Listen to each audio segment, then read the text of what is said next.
And thank you to Eunice for inviting me. Eunice and I actually first met at Cornell University, where I first became interested in school-based healthcare and school nursing. I'm not a school nurse myself, never have been, but a good friend of mine back in the early 90s was beginning a school-based health center.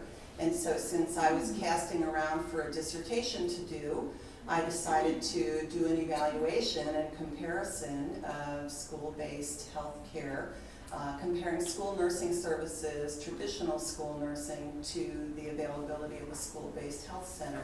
And I did this utilizing a participatory approach, so I involved administrators and teachers and parents, because it was my hypothesis that the more we involved individuals who do not understand school nursing and what school-based health centers are, the more they would want them.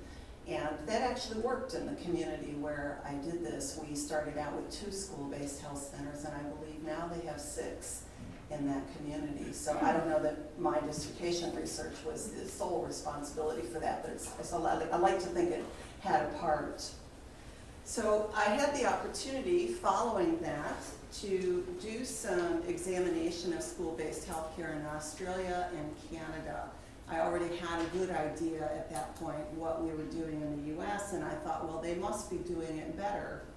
And I have some colleagues that I worked with in Canada and Australia, and we interviewed 73 what we would call key informants, nurses and teachers and administrators, community leaders, regarding how school-based healthcare was going, what they're doing, and the barriers to increasing the availability of school-based healthcare. We used a grounded theory approach and, of course, some qualitative analysis software, and we did a lot of back and forth via email, as you can imagine, because I couldn't spend a lot of time in Australia and Canada. I didn't have enough funding for that. We looked at current health needs of children, which all of you have talked about. Certainly we all know, in this audience in particular, what the health needs of children in school are and whether or not they're being addressed. We also looked at some specific health needs. In Australia, for example, they have a high incidence of skin cancers. So they spend a lot of time focusing on prevention, and you can see that their big hats are one way that they're approaching that. It's fascinating to see the children out on the playground because you just see a sea of blue hats, and if the children don't remember their hats, they have to go under one of those big sun sails that they have on every playground. So the children remember them because they don't like getting stuck under those. We have a lot of medication administration going on in schools, which some of you have already talked about, and we know that we don't have enough school nurses. One of the things that surprised me a lot, when I went to Australia and Canada, I thought maybe they were doing it better than us because they do have health insurance, but they're not. Depending on what state you're looking at, depending on which province, depending on school district, some of them have schools, many of them don't. And actually in Canada and Australia, I think they have less school nurses than we have here in the States. Again, it depends on the state. I just moved to Idaho, where it's particularly bad. I think some of you said in Colorado and California it's bad. I think Idaho's probably worse. I've been there about a year. I came from New York, where school nursing is regarded pretty well, and we have pretty good ratios there. So I was really surprised. And we have exactly 1 school-based health center on site. It's actually linked to the school. It's not in the school in Idaho. And we have 1 mobile school-based health center. So I have a lot of work to do. I've moved to a great state to do that. We looked at healthcare provision and the models in the various countries, and we have a variety of models, as all of you know. Some schools will include school nurses full-time, most don't. Most have some kind of a part-time status. In Canada and Australia, it was more common to see community health nurses going into the schools. So they weren't placed there regularly, they just came in and out as consultants, doing some education. Although I interviewed one principal of a school for children with special needs who said she had been there for 5 years and had never seen a community health nurse. And as you can imagine, they had many, many children with health care needs. The children with special needs issue came up in the research because many children in Canada and Australia, as well as the US, were not able to get the care they needed in school, and often they were being sent home or not allowed to come to the school because they could not provide the care that they needed. There was a great debate amongst the people that we interviewed as to whether or not there should be mainstreaming of children with special needs, because in the regular schools, it was felt they could not get the care they needed. So in Australia in particular, they send the children to special schools for children with special needs. And many of the parents like that and the teachers like that because they feel that children are able to get the care they need, whereas in a more public school, they would not be able to get that care the way they're structured right now. So it was a very interesting comparison.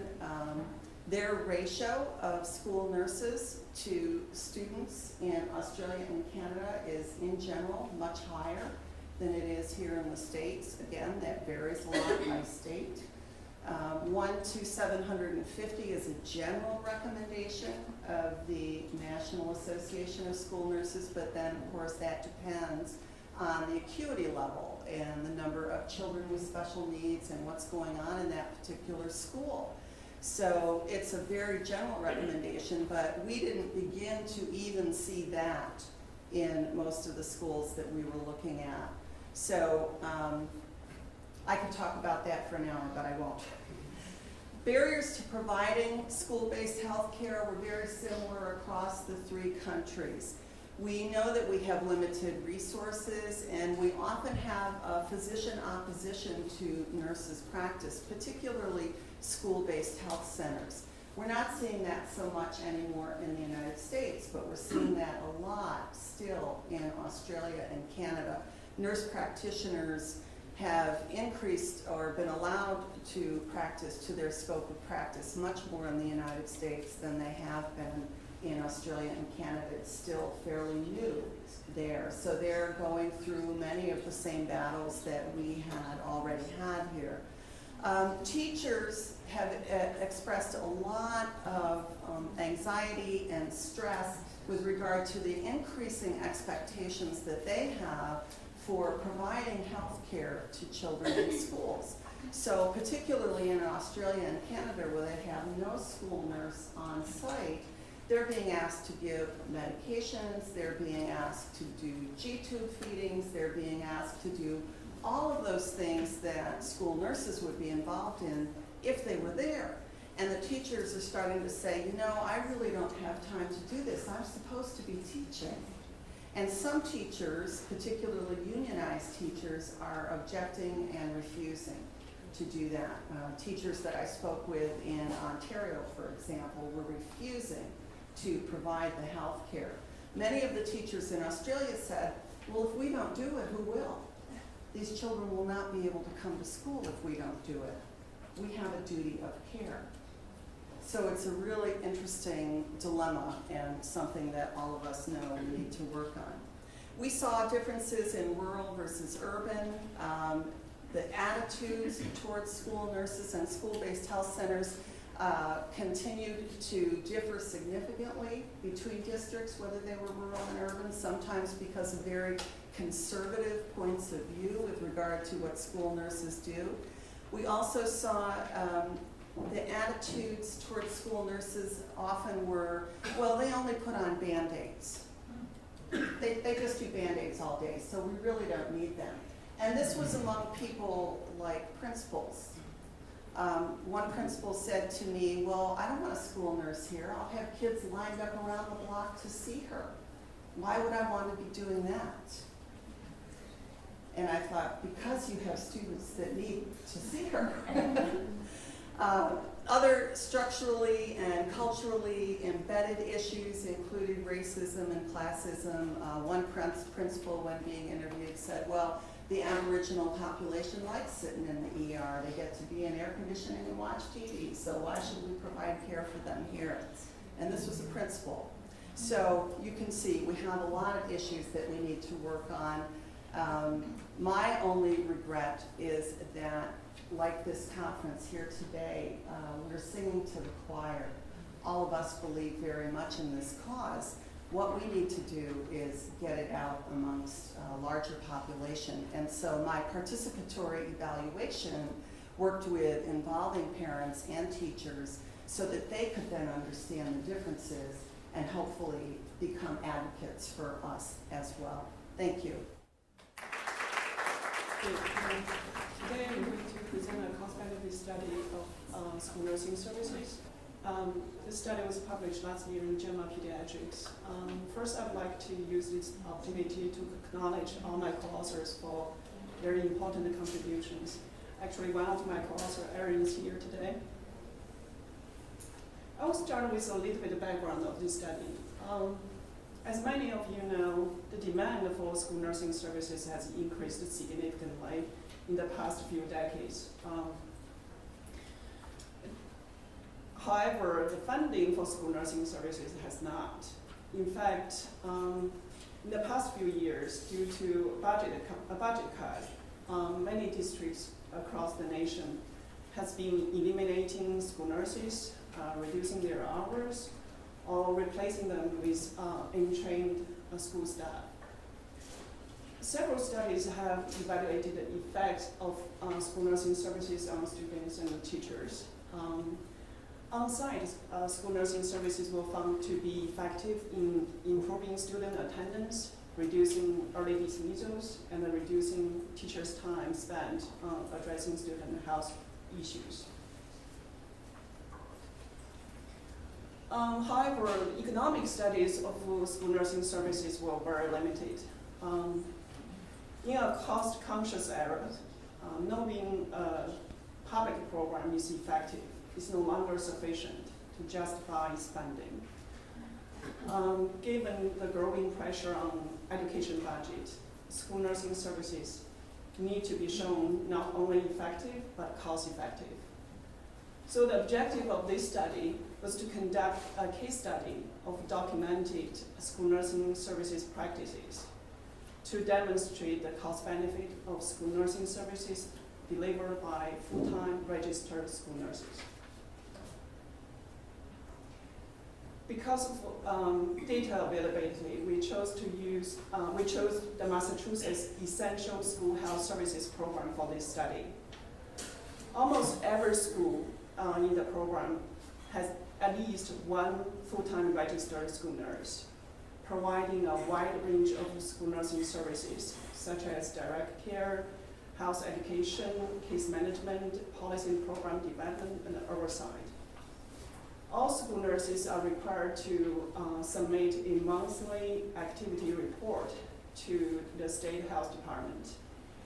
And the state health department will generate an annual data report, which shows all the school nursing activities that took place during a 10-month school year. According to the 2009-2010 data report, about 78 districts reported a total of 4.9 million student health encounters, 1.2 million medication administrations, and 1 million medical procedures performed by school nurses during a 10-month school period. The early dismissal rate after seeing a school nurse was 6.2%. Because program selection decisions or resource allocation decisions are typically made in the interest of society as a whole, so we conduct this study from a societal perspective. And a standard cost-benefit analysis approach was used to compare the Essential School Health Services Program with a no school nursing services scenario. The no no school nursing service scenario is a hypothetical scenario in which we basically projected what will happen to student health services needs when there is zero school nursing services provided. The main data source for this study is the 2009-2010 Massachusetts report. We also used published estimates for certain parameter estimates, such as early dismissal rate without a school nurse, and the teacher's time spent with and without a school nurse. We also used the physician fee and coding guide, HCPC code book, and the Massachusetts Medicaid schedule to generate some medical care cost estimates for the 22 medical procedures performed or reported by school nurses. In each scenario, we estimated 3 types of costs. First, the healthcare costs related to the medical procedures performed by school nurses. We basically assumed when there was no school nurse present at school, all those medical procedures will be performed or will be provided at a medical facility by physicians or nurses. We also estimated parents' productive loss costs related to student early dismissals and the medication administrations. In Massachusetts, according to the state regulation, if there is no nurse in the school system, parents have to go to school to administer medications for their children. The third type of cost we estimated is the teacher's productivity loss cost, which is associated with the teacher's time spent on addressing student health issues. Because lack of available data, we did not include costs awarded, potential costs awarded related to reduced 911 calls, reduced ER visits, and reduced hospitalizations. The program benefits were measured as a cost awarded compared with the no school nursing services scenario. The cost of school nursing services incurred in the 78 school districts during the 2009-2010 school year were measured as program costs, which includes nurse salary and fringe benefits, as well as the cost of medical supply and equipment. Cost benefit measures include night benefits, benefit cost ratio, and all costs and benefits were measured in $2009. The results, under base case assumptions, at a program cost of $79 million, the estimated total cost awarded by the program was $20 million in medical care cost, $28 million in parents' productivity loss, and $129 million in teachers' productivity loss. As a result, it generated a net benefit of $98 million. For every dollar invested in the program, $2.2 was saved. In a sensitivity analysis, 10,000 simulation trials were performed, and in 95% of those trials, the total cost awarded ranged from $56 million to $302 million. And the benefit cost ratio ranged from 0.7 to 3.8. 89% of the 10,000 trials resulted in net saving or net benefit.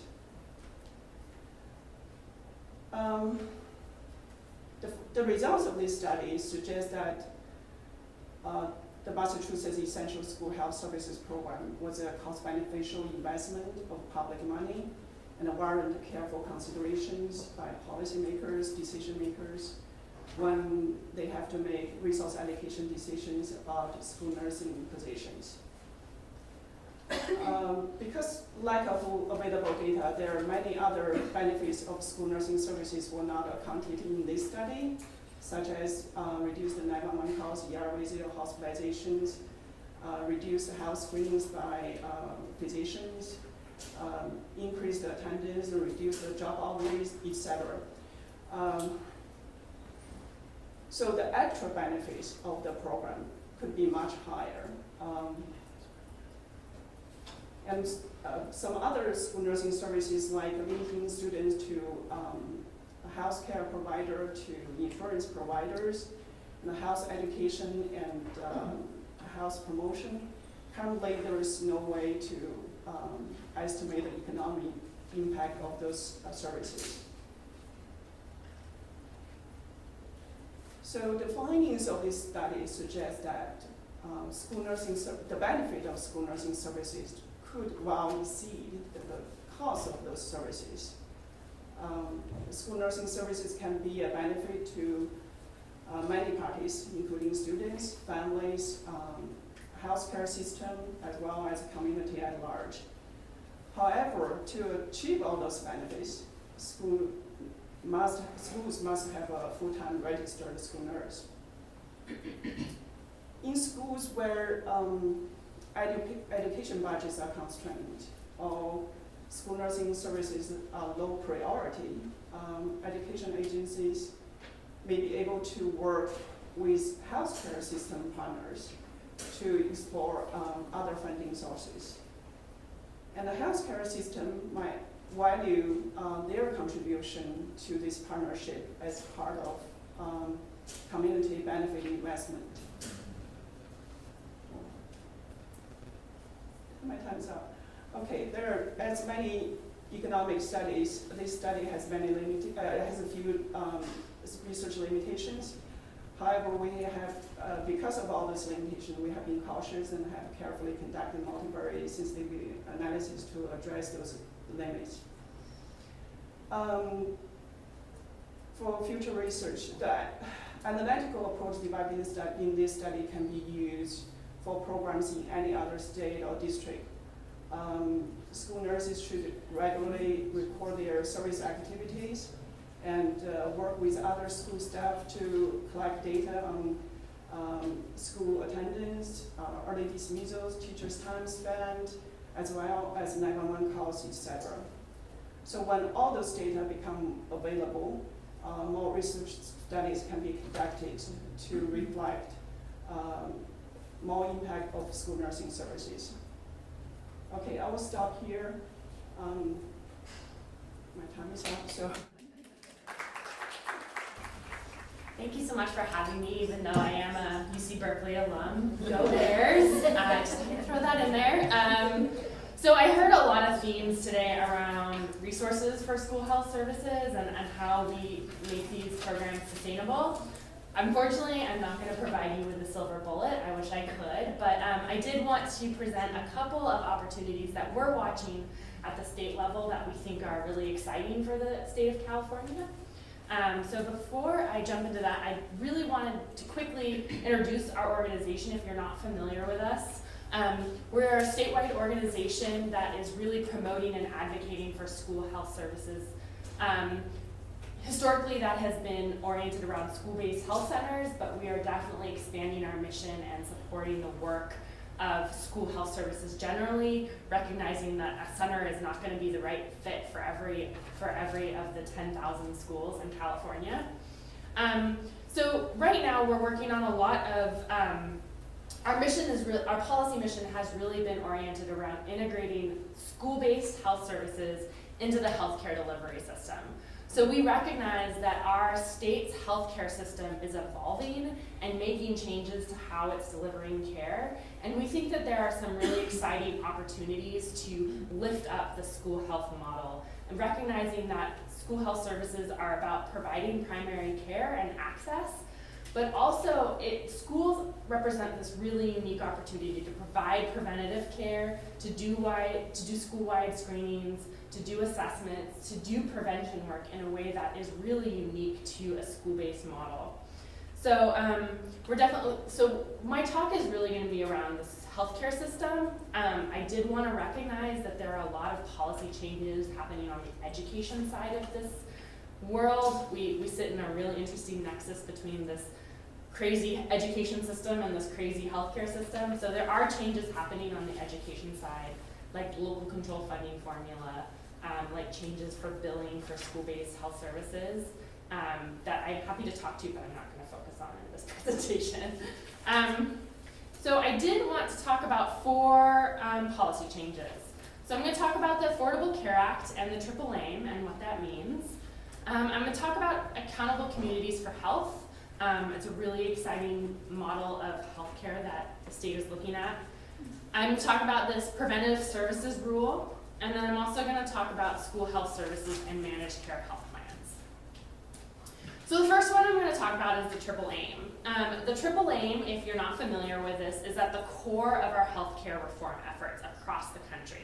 It's this idea that we want to improve three aspects about the healthcare system. We want to improve better healthcare, so better access to healthcare, better patient experiences of healthcare. We want to improve population health, so making sure that we are a health-oriented system and not a disease-oriented system. And we want to lower costs. This should probably be a bigger triangle in California, but that's the model we see. And I think that there's also an argument to be made that if we achieve all of those things, we are going to reduce health disparities. So this is at the core of healthcare reform, this idea, this concept. And part of this work is how are school health services relating to those 3 red pieces of the triangle. We know health services work. We've talked about that a lot today. They have an impact. School health services and school-based health centers have a positive impact on the health of students and the community. They decrease emergency department visits. They increase access to healthcare, so the extent that nurses are referring and making sure that their students are going to their pediatrician and going to their well-child visits. That's a part of access to care and better referrals.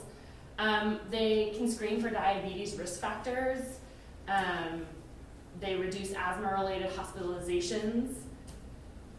They increase healthcare utilization, which I mentioned. They can provide effective health education, so access to school classes and students to provide them information about what it means to be healthy, what it means to prevent diseases and to monitor chronic diseases if they happen to have them. They address some of the public health needs, so immunization, screenings, case management. So this is part of what we're seeing in school health services and how it relates to the Triple Aim. And I wanted to present this because these are things that the healthcare system is interested in. This is what, as the state is making changes, these are the pieces of the healthcare system that are really resonating and are guiding a lot of the transformations that California is engaging in, as well as across the nation. So one of the exciting models of healthcare, of population health, is this idea of accountable communities for health. Our state applied to the federal government for funding to implement what we are calling our California State Innovation Model, our CalSIM. It's a model, it's an innovative model, it's how we want to transform our healthcare system. Bad news is the feds didn't give us dollars to implement this. We applied in the fall, we didn't get it. But I think a lot of what was laid out in the CalSIM is a baseline for California's vision of healthcare and what we want to see our healthcare system change. It's underlying a lot of some of the reform ideas that the state is moving and continues to move with. So one of the aspects of the CalSIM was this accountable communities for health. And there are states that are playing with this model. And it's a population health model. It's the goal is it's regionally, geographically defined pilots linking healthcare systems with community-based prevention strategies. So it's this idea that you want to take a defined geographic region, which can be a county, which can be a city, which could be a school district. So those are just some examples. To focus on one health condition, and some of the conditions that the state was considering were diabetes, cardio disease, which maybe doesn't resonate with this crowd, but asthma was one of the conditions. Also, mental health is a mental health an issue in a community-wide, an issue for a community. And it partners, sorry, that's not what I wanted. It partners the healthcare system. So it takes the health plans, hospitals, primary care providers, county health departments, and merges them with the community partnering organizations like schools. So to merge the needs of the healthcare system with those that can be connected with the community and schools. So I think that this is an exciting model because it brings the healthcare system with the community to increase preventative care, to increase some of the screenings, to increase some of the school-wide education that we're seeing happening, and merging it together. So I think that this is an exciting community. And even though the state isn't moving forward with this idea, there are communities that are proceeding with these concepts. I know Fresno is one of them. I think this is an idea that resonates with a lot of foundations, and so there is an interest in different regions and pockets of California to see some of these pilots actually happen. So the third one I wanted to talk about, and I'll try to go through this really quickly, I'm running out of time, is a preventive services rule. So this was a rule from the federal government that allows reimbursement of preventive services when provided by professionals that may fall outside the state's clinical licensure system, so long as the services have been recommended by a physician or a licensed practitioner. So this is a rule that states can choose to adopt, and we see this as an opportunity to support some and reimburse for some of the preventive services that may be happening at schools, like screenings, like health education, and a lot of what we've heard in our school-based health centers is working with health educators, promotoras, it could be school nurses that are doing some of this preventive work, that are doing some of this health education. So an opportunity that we see is moving beyond the preventative health education in a clinical setting between a doctor and her patient to some other models. Is there home visiting that we can promote? Is there group health education that we can promote? We know that you are doing this, so is there a way to provide reimbursement mechanisms for these services? Are school-wide screenings a part of this? Are schools a source of providing school-wide behavioral health screening? So is that a part of this preventative care that we can see reimbursed through other types of providers at a school setting? So I'm going to try to go through this really quickly. The fourth one I want to talk about is managed care health plans. So our state has been delegating a lot of the healthcare delivery through managed care health plans. And so part of our work is showing and lifting up examples of where health plans are working and reaching out into their community to provide support. One opportunity is through the Children's Health and Disability Prevention Program. Managed care health plans are actually required to execute MOUs with schools in their area that they serve to support the provision of CHDP services. So this can be direct reimbursement, this can be the health plans providing staff to the school and providing referral mechanisms for the school to make sure that students are getting access to the Children's Health and Disability Prevention Program. There's another model that I want to talk about, but I'm not going to jump into it. We can talk about it a little bit during the question and answer program, but where we're lifting up models of where health plans are actually partnering with school districts to reimburse school nurses or school-based health centers for preventive services. And one example is Kern County. The health plan there is working with the school district on an asthma management program where the school nurses are providing a 4-part program. That's what's included in the activities, and the health plan is actually reimbursing for their covered per component of that program per student that the school nurses serve that are enrolled in the health plan. So that's really brief. I can certainly talk more about that, but those are examples of this healthcare system that is engaged and wants to lower their cost and reduce emergency room visits and improve population health, and how we want to see schools become an integral component of those opportunities. So I apologize, that was really fast, but I'm happy to answer any questions, and those are some resources. Thank you. Yes, so I'm going to try to be very quick. First, I need to thank Professor Rodriguez for this opportunity, and a lot of what I'm going to tell you today is based on the experience and the work of the Nurse Demonstration Project, and many of the speakers that spoke before me spoke very well of the issues that we're interested in looking at. So I'm going to move very quickly in the first couple of slides just because we've been talking about this a lot, and they're mainly just a background information and justification for the project itself and what we're interested. We are interested in what, and it was good that my presentation follows Lisa's presentation because we have a state focus. So while it's interesting for us to look at what's happening in other countries, and the Australian experience, Canadian experience was very interesting, we want to know what California can do and what other states are doing that might be relevant for the Californian experience. So,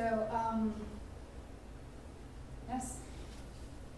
To recap, this morning, basically, we had the problems, so many of the challenges is, first of all, the uninsured and the underinsured in California. So we covered this before. Professor Dunbar was explaining that we have a decreasing number, but it's still significant numbers. About 7% of the children are uninsured. So we want to know what we can do in regards with the uninsured and the underinsured, reminding ourselves that there is social disparities that are important, and the Latino population and Afro-descendants are affected in different ways with regards with the insurance and uninsurance. We also saw Lisa Chamberlain. We talked about the needs, the increasing needs, chronic conditions, complex needs of children, what that means and what the reality is in the state. We talked about asthma and the increased number of cases where asthma implicates on not only the health but education attainments of children. So, from that background, where do we go? There are many ways to provide health services in schools.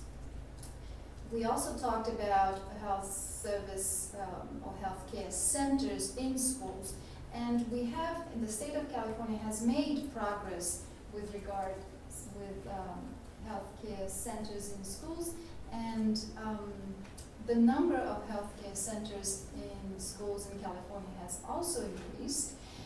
However, as you can see in this map, it doesn't solve some of the problems of disparities, regional disparities, and the concentration in urban areas, and I would say even wealthier urban areas. So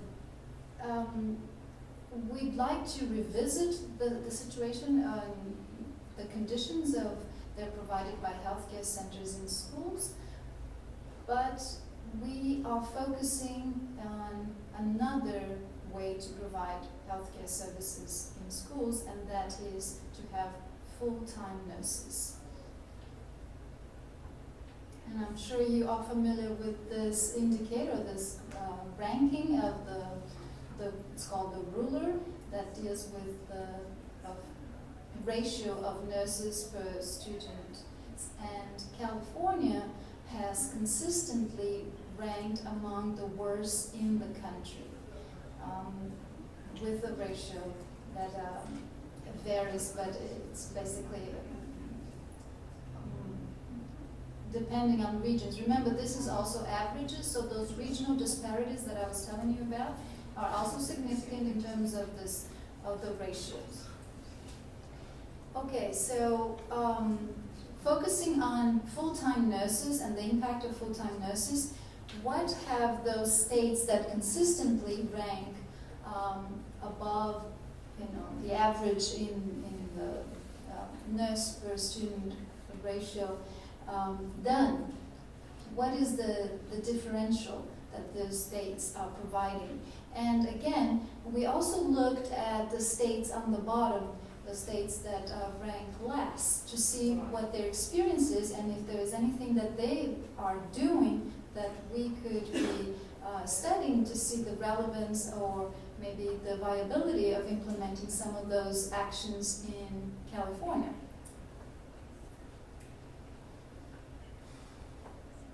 Now this, before we talk about what other states are doing, I just want to revisit some of the main challenges in California, so we can see if the experience of other states is relevant for us.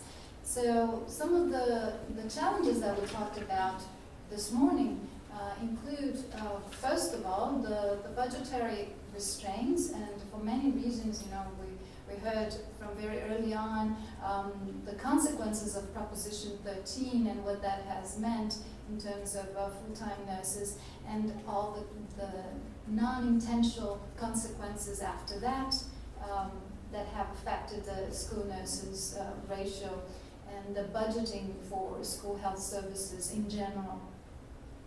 We also talked, and I think this was again with Lisa, the need for a nursing data set. So currently we don't have a uniform method of collecting data for the state. So basically right now it's predominantly on self-reporting, district self-reporting data, and that gets some districts report data, are better collectors of data, some other districts are not.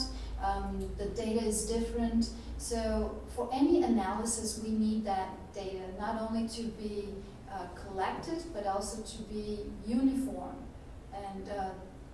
And also, this data has to be available, not only for those making the policies, but the wide public. We talked about regional disparities, and then we also talked this morning about what we call lack of cross-cultural communications and awareness, and this is when we have the principles. So when we had the case, the earlier, there were so many Lisas, I think might have been one of them, that we're talking about the Lisa, the principles that do not recognize the need of healthcare services in schools, and principles that do not recognize the need for nurses, full-time nurses in schools. So that's what we're calling the lack of cultural and communications and awareness. So what the other states have done, and this is, before I move on to this, I want to say this is not a solution. We're not necessarily recommending this, and I'll tell you in a minute why, or maybe less than a minute.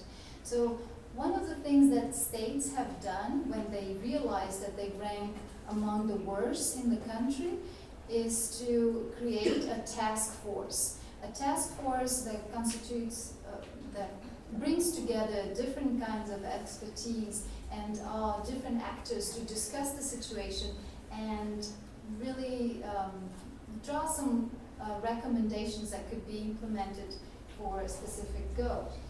And we put together this table that shows some of the states that used to rank or still rank among the worst, and you see Idaho's there.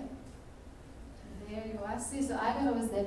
And what have they done? So they put in, they created a task force, and that task force has generated policy and might have contributed to the improvement. So you can see that there is some improvement there in terms of the ranking. New Mexico, it's there, and they have created this year a task force. However, New Mexico has consistently been above the average or the recommended ratio. Other practices that are also present in other states that could be relevant to California are legislation. So for example, in terms of budgeting, school health can have a designated budgeting. This is the case, for example, in Vermont. It's not necessarily the solution, as task force is not necessarily the solution. We would have to see what of the recommendations from the task force were in fact implemented to see if they have results, but legislation is in the same case. Again, school nursing data set, so yes, information needs to be available and we need to be transparent about what's happening in the schools. We need to know what's happening in the schools.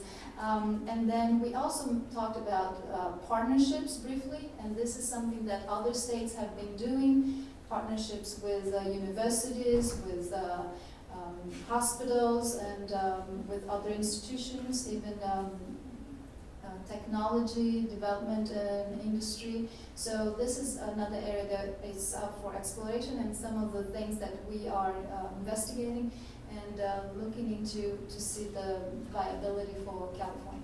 Thank you.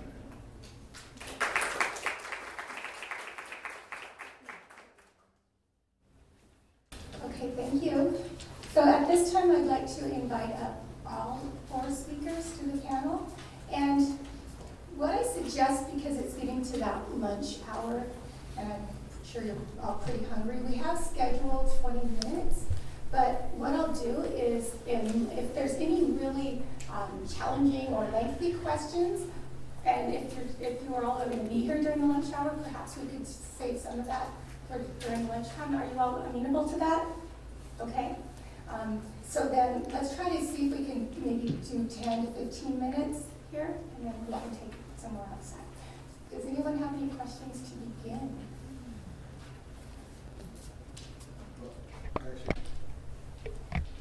This, I don't know who wants to answer this, but in California you have some pretty dynamic and powerful nurses unions, and I think in order to move legislation along or funding along, oftentimes it takes someone sort of rattling the political cage. How active are school nurses in groups like California Nurses Association? To what extent is there outreach to these to participate? How big of an agenda is it within the union organizations for nurses? Do school nurses tend to become active in organizations like this or not? Because I think without somebody else advocating powerfully behind school nurses, like organizations like that, it's going to be a very difficult avenue for getting any kind of additional support. So does anyone know the relationship between the nurses unions and school nurses? Does anyone talk to that? I can try. Maybe also from the audience, if we have anyone who wants to respond to that. Is okay? Yeah, would you? Yeah, of course. So I can speak to that. So California has two powerful, large nursing organizations. One is California Nurses Association, which functions as a professional union, and the other is the California branch of the American Nurses Association, which is not unionized and is a professional advocacy organization. School nurses have a very strong and substantial partnership with ANA. Currently, there is no conversation going on with the CNA branch of that. Yeah, I just want to add a piece which is not particular to, I don't know if this is working. Is it on? Is this the light green? The light is on. Is the lights, Oh. green lights on? Ah, there we go. I can't speak particularly to the school nurses organization, but I do know that all state organizations are challenged with a lot of the infrastructure and the funding infrastructure in California. So one of the things I did not mention was California has also realigned all of their the school-based funding to local control. It's our new local control funding formula. So right now, instead of the state telling school districts what they need to spend their dollars on, a lot of that is at the control of the local school districts. So the school boards have been given an allocation from the state, and they have to go through a very community-driven process in theory to allocate those dollars. And so that is just part of the world in which a lot of state organizations are operating under is, yes, we can activate our very active members and advocate to the state for more dollars, but under local control funding formula, the likelihood that we're going to see state dollars go directly to school nurses or a school-based program in particular is unlikely. Because a lot of that, the governor and the legislature will say, we've given the school districts their dollars. If they want to hire more school nurses, if they want to hire more teachers, if they want to implement, if they want to build a school-based health center, that's up to the prerogative of the local decision making. I just wanted to add that most certificated school nurses do belong to the teachers union, but I'm not sure how much we do for us. They are dues just like the teachers, but I don't see a lot of advocacy coming out of the teachers union. And I think that it really almost starts sort of like at home, meaning that each of our districts, first of all, our districts have to look at us as a priority. They need to look at us as really important, and I'm not sure that that's true. Yeah, I think it's sharing that data. Because the data is there that supports their students will have better outcomes. But I think it is up to the sharing of that. Yes, Lynn. Hi, good morning. I just wanted to add, are you then recommending possibly that if nurses are on these boards, are they allowed to get on those boards, and could they help direct the funding then for school nurses? I mean, what are they the local school district board, or what, or local government, city board, what board is it?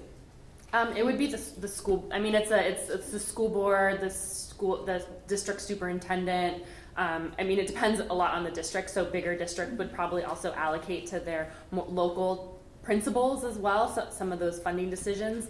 If you are interested, we have a whole page on our website about the local control funding formula. We have a toolkit that describes what are the components of this local control funding formula. Part of what school districts have to address is absenteeism, so I think that is a part of making the case for school-based health services. So we certainly advocate on a state level, but I think the onus is a lot on local school nurses, local parents, youth to go to their school board, to go to their principals, to understand how their funding formula is being allocated and make the case for what they want. I would like to add one thing to this. Before coming to Idaho, I was in Maryland, and the Alliance for School-Based Health Centers in Maryland actually hired a lobbyist to go to the state and lobby for school-based health care and school-based health centers. Any other questions? Is that a hand? No. Okay. No? Yes. Why is it that Connecticut, which is up at the top ranking, how is it that they've decided that school nursing is a great priority compared to California, which is way down at the bottom? Do you know how that came about? Which one of you showed that ranking? So, yes, Connecticut, Rhode Island, Vermont, it wasn't a decision after the ranking. It was a decision that had been developed along the years, right? So they have a lot of actions that lead to that. One of them, in the case of Connecticut, is legislation, specific legislation for school health. So it's not like the budget goes to the education and then it gets reallocated. It is a specific designated fund. Can I just add to that? Some additional reasons are also nurse practice acts and what's allowed to be delegated and what's not allowed to be delegated. Did you all hear that? Sorry, my dissertation was on this side. I'm from New Hampshire, but I worked in a state that is more involved. And as we looked and we talked to the various people, part of it is in the Nurse Practice Act, which in a lot of the the Eastern, in Massachusetts is part of this too, they can't delegate, and so. They can or cannot? They cannot delegate many of those things, and so there has to be a school nurse to give it in the school by the Nurse Practice Act law.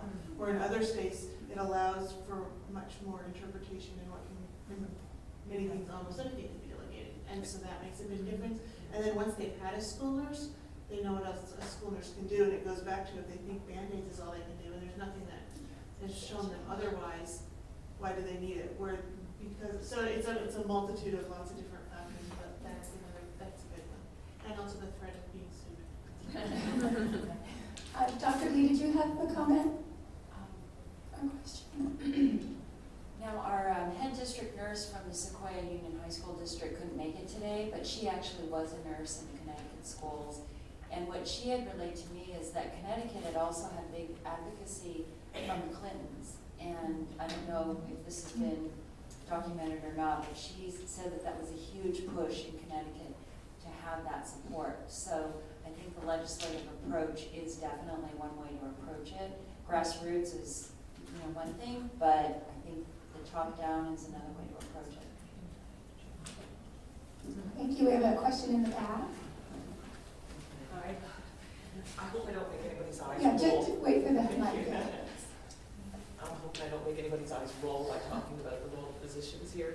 But I'm actually poised on the verge of adopting the city of Fremont to the Fremont Unified School District, which is a district that has 14 school nurses and no physician backup whatsoever. So just in response to this general sort of what can we do to advocate for these things, I mean, I mentioned earlier, obviously I do legislative advocacy, but at the same time, I can speak for many of my colleagues in general pediatrics and in some subspecialties. These people are working sort of hours that don't really make it possible for them to sort of step out in the community and do some of the things that I'm doing. I'm only doing it because I'm not doing a whole lot of clinical care right now, so I've devoted my time to do it. But to me, there's an untapped resources amongst our retired pediatricians, right? The burnout rate in pediatrics is actually getting higher and higher, and there are pediatricians who are working part-time now and who are retiring and who, if approached, would step up to do these kind of things, especially in the area where we're talking about advocating for local funding control issues. I've already, I stepped up on the issue of gun violence and crisis preparedness and dealing with disaster, and this is how, that was my opening into the district. But immediately became obvious to me that there were so many other issues. We're Fremont, and yet we have 123 students in our schools that are homeless. So we have issues there to deal with. Nursing medication issues are a huge issue, dealing with asthma, dealing with diabetes, insulin needles, EpiPens in particular. They've been asking me about what to do about EpiPens, this mandate of having a universal EpiPen or 3 or 4 available in your school, and who's going to touch it?